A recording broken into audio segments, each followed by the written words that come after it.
Yeah, Danny, so I do believe it's very, very powerful as an educator of over 20 years in education that God says, do this in order that the generations after you know. How many of us think through our actions and say, so what are we teaching our children, our great, great, great grandchildren that we will never meet?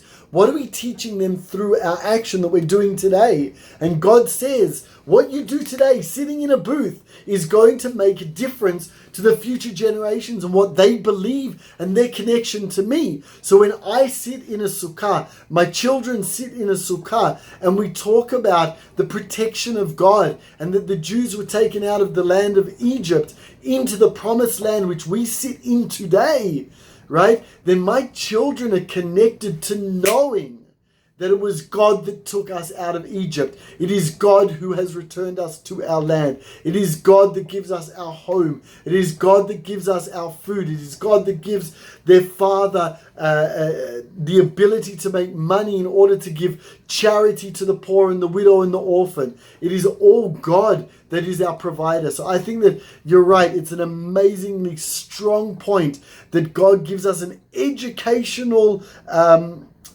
example over here. Go sit in those booths and tell your children that it's because over 3,000 years ago, I took you guys out of Egypt. That's why you're still doing it today.